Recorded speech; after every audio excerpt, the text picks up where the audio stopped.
to me, China will never learn from a world superpower. China will never try to be hegemonic. Just now you use the word and some other words, and that had nothing to do with the truth. You are talking about the new China's nationalism. I don't know where did you learn that. Maybe from some American biased journalists. But you are a great politician. You are not a biased journalist, sir. So excuse me for being so candid. China, according to President Xi Jinping's idea, will always have the people at the center. Will always believe in the principle of the people first. The people meaning not only the Chinese people, but also the people of the world at large. China will never try to be like a superpower, like the United States of America.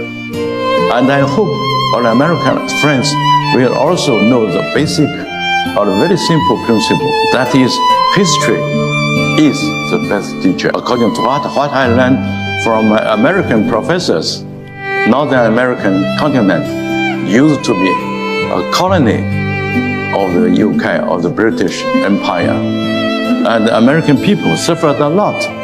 That's why there was the independence war in 1776. I suppose some American politicians have forgotten their own history. Now people are talking a lot about the trade war between the US and China. They forgot about the trade war with the former rulers, the British colonialists. You forgot what happened in 1776 in Boston. You forgot about the incident of the tea pouring event. And that thing led to the independence war.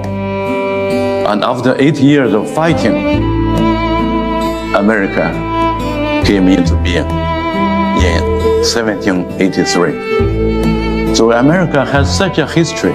That's why you developed first. You developed so fast later on. In China, we have a saying, which is, I believe, a truth. That is, a child from a poor family could go far, could do a lot, could be successful. American, you have your forefathers to be ruled, to be exploited, to be bullied by the Western European colonialists. So after you got independence, you developed so fast. You had so many inventions, and so on and so forth. And however, what was a pity is when you became the #1 economy, the #1 military power, you became a student, a learner of your former boss, the British. You want to bully others. In 1900, you joined the other Western imperialists to invade China. In the 1950s, America took the lead to invade the Korean Peninsula. And you made a lot of trouble in the Middle East and around the Arab world. You tried to sow discord among peace-loving countries. And you didn't keep your promise. Talking about US-China relations, I was quite happy to thank you for you to give me the chance. Remember, sir, 1972 was still not too far away.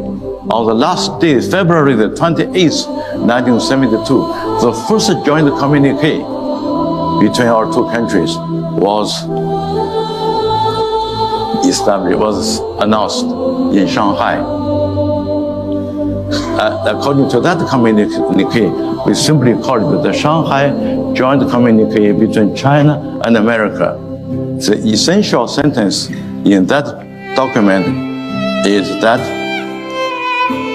the American government finds that the people, the Chinese people on the two sides of the Taiwan Straits, all believe there is only one China. All believe that Taiwan is part of China. The American government does not challenge this position. This is a very important sentence in the first joint communique between our two countries.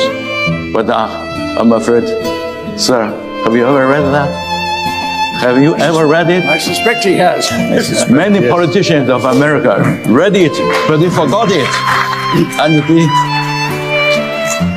they don't keep their promise. They betrayed their forefathers' promise. They continued to interfere into China's internal affairs on the Taiwan question. For instance, you wanted still to sell weapons to Taiwan. For what? Is Taiwan a state, a city, a village of the United States? No, Taiwan is China's Taiwan. Just as about Hong Kong too. Hong Kong is China's Hong Kong. But the European Parliament even passed a so-called, act bill to interfere, to talk at random about our Hong Kong matters. This is ridiculous. This only damages the image of America in front of the world people. So thank you for understanding me, my candidness. I want to be candid. I learned this from American teachers and my British professors. If you want a good person, you have to be candid.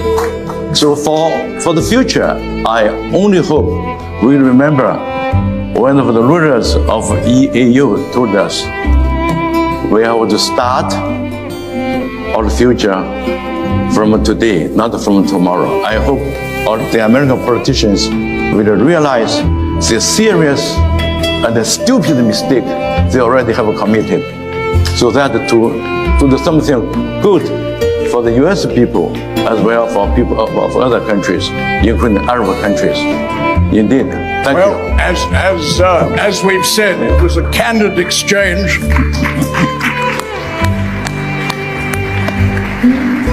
It was a candid exchange. I think it's delineated very clearly the challenges that we face in respect of the issue going forward. And I've got a feeling that what we ought to do is to take these two grand stalwarts of respectively Chinese and US history and make them the primary negotiators in terms of crafting the new order. Because with this level of directness and openness and frankness, I suspect we can get things onto a better path. Thank you very much both. I think it was a splendid exchange, and thank you both for your directness and forcefulness.